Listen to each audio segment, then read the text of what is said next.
Jadi masjid Rasulullah itu begini. Masjid Rasulullah begini.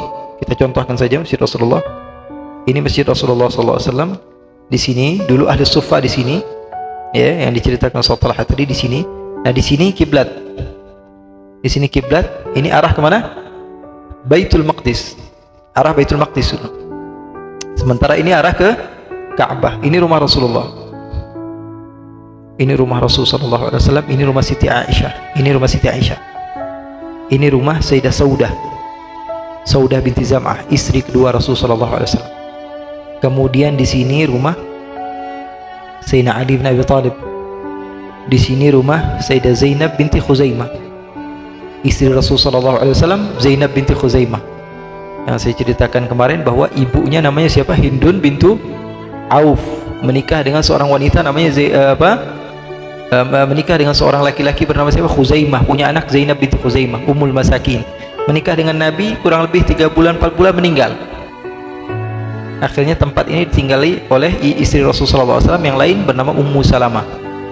Di sini Khawq Ali, ini gangnya Sayyidina Ali. Biasanya Sayyidina Bilal lewat dari sini, keliling rumah Rasulullah dari sini nih. Ini rumah Sayyidina Ali, ini rumah. Bahkan ada riwayat katanya kalau Rasulullah SAW buka jendela dari rumahnya udah kelihatan kamar Sayyidina Ali sama Siti Fatimah. Ya, udah kelihatan kamar Sayyidina Ali sama Siti Fatimah. Di sini rumah Sayyidatuna Hafsah. Di sini rumah Sayyidatuna Hafsah. Di sini rumah Usamah bin Zaid. Di sini rumah Sa'ad bin Abi Waqqas. Di sini rumah Sayyidina Ja'far bin Abi Talib. Di sini rumah orang kaya raya nih, Abu Bakar As-Siddiq radhiyallahu taala anhu, ya. Bab Abi Bakar di sini namanya. Kemudian di sini rumah istri-istri Rasulullah SAW yang lain, Zainab binti Jahash, istri Rasulullah SAW. Istri Rasulullah SAW yang lain, Aisyah Hafsah Saudah, Sofiyah, kemudian Ramlah, kemudian Maimunah.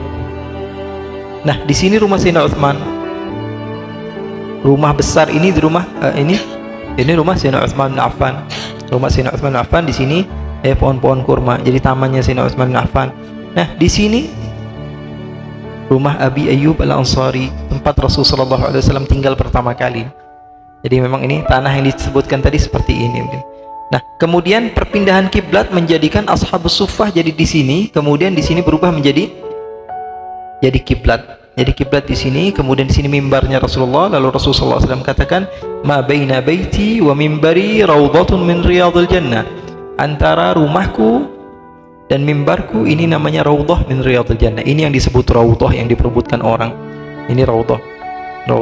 Kemudian rumah-rumah ini diperluas di zaman Sayyidina Utsman. Sebagian rumah-rumah istri Nabi dan sahabat dihancurkan, diperbesarkan jadi masuk masjid. Ya, orang kaya punya uang banyak, ya, semuanya bisa dibeli oleh Sayyidina Utsman. Ya, dibeli oleh Sayyidina Utsman. Sayyidina Utsman sampai sekarang masih ada hartanya dari kebun kurma yang beliau punya, kemudian dari sumur yang beliau punya, ya, masih ada sampai sekarang hartanya. Kemudian diperlebar oleh Sayyidina Utsman sehingga kalau kita masuk dari Babus Salam, di sini kita berjalan, sebelah kiri kita makom Nabi. Jadi suruh ayo jalan, haji katanya, jalan, nggak boleh lama-lama. Nah, di sini. Jadi ini tempat siapa? Rasul sallallahu alaihi wasallam. Atha bin Abi Rabah ini dikatakan oleh gurunya Ibn Abbas. Siapa tadi saya mau ceritakan? Hisham bin Abdul Malik. Hisham bin Abdul Malik ini satu kisah yang luar biasa, hebat yang dilalui oleh Atha bin Abi Rabah. Hisham datang ke kota Makkah. Biasanya presiden bukan satu kota, bukan satu negara, tapi bayangkan ketika itu dia menguasai Romawi Persia. Bukan Romawi saja, Romawi dia punya, Persia dia punya. Kemudian daerah-daerah yang tadinya dibangga-banggakan Makkah Madinah, ya artinya ini kekuasaan saya semuanya. Hisham bin Abdul Malik ini yang ketika beliau ingin mencium Hajar Aswad, semua orang perebutan Hajar Aswad sehingga seperti susah untuk diarahkan orang-orang ini. Akhirnya perebutan. Lalu datang Sayyidina Ali Zainal Abidin, cucunya Nabi, Ali bin Husain bin Ali bin Abi Thalib wa Fatimah Az-Zahra binti Rasulullah sallallahu alaihi wasallam. Ketika Sayyidina Ali Zainal Abidin lewat, orang-orang seketika tanpa diarahkan melebarkan jalannya buat Sayyidina Ali Zainal Abidin. Hisham bin Abdul Malik yang duduk dari ke atas nanya, siapa yang tahu siapa itu orang? Kok saya datang perebutan susah gitu. Kadang-kadang ada orang yang dempet-dempetan tetap, karena di situ tidak dibedakan mau siapa kamu, selagi kamu adalah hamba Allah semua sama. Ya. Karena mereka takut pada Allah. Untuk apa? Untuk memilih-milih, ini harus beda-bedakan, enggak, kecuali memang Allah letakkan dalam hati orang itu al-qabul dari diri sendiri mereka. Fayudha'u lahul qabul fil ard.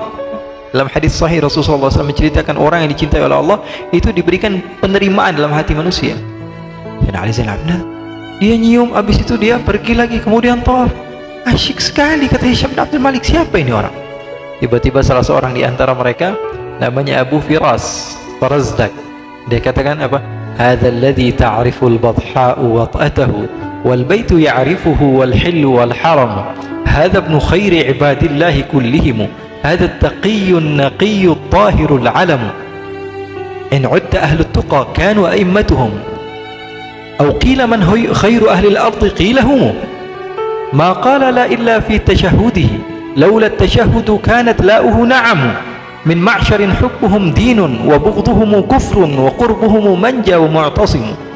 Katanya, ini jangankan saya, kata siapa? Farazdak ini, Badha semuanya ini kenal sama dia.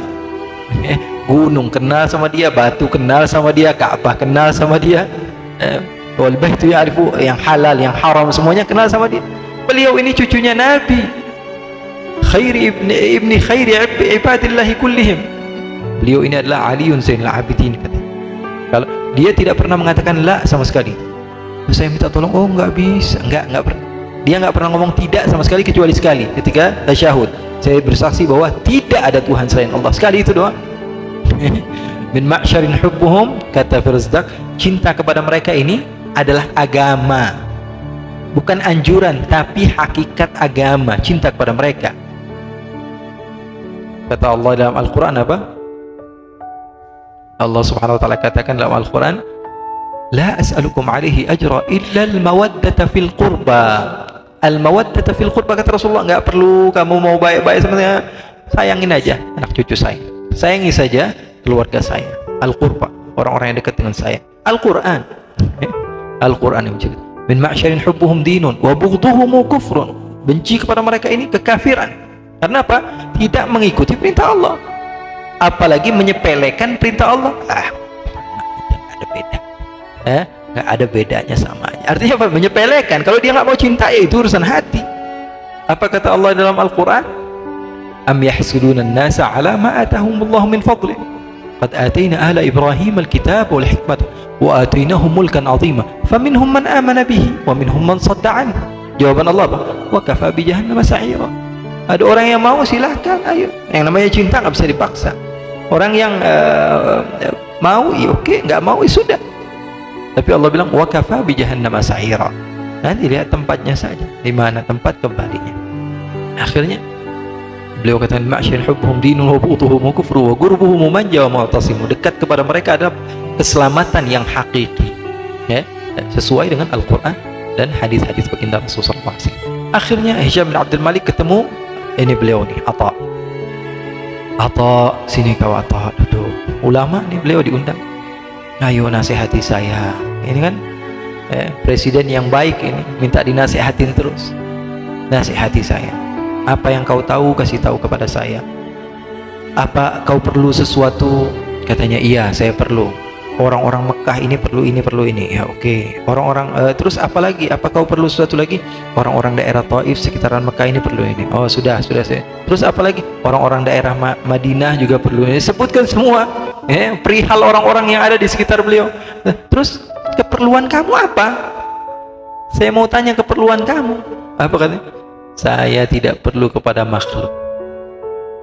Keperluan saya tidak pernah perlu kepada makhluk. Nasihati saya, wahai Atta. Kata Atta, wahai Amirul Mukminin, kau itu sekarang kelihatannya aja rame, nanti kalau udah di kuburan sendirian, kalau udah di kuburan sendirian, kalau udah disiksa sendirian, di akhirat sendirian, nggak ada yang mau lihat kita sama sekali. Semua orang kabur. Orang-orang yang kita banggakan sekarang, keluarga, anak, istri, ibu, bapak, semuanya, teman-teman, sahabat, murid, guru, semuanya akan meninggalkan kita sendirian, nggak ada siapa-siapa. Makanya urus diri kamu saja sudah, urus diri kamu, selamatkan diri kamu, itu saja hajat saya. Kemudian beliau pergi. Kemudian Hisham bin Abdul Malik menangis. Itu nasihat dari siapa? Dari Atha bin Abi Rabah. Padahal orangnya apa? Orangnya maaf pincang, tangannya juga nggak bisa aktif, salah satu di antara tangannya, matanya nggak bisa ngelihat, tapi hatinya kuat di dalam keimanan kepada Allah Subhanahu wa Ta'ala. Hadis ini insyaallah cukup untuk malam ini. Insyaallah kita ulang lagi hadis ini karena pembahasannya belum. Wallahu a'lam.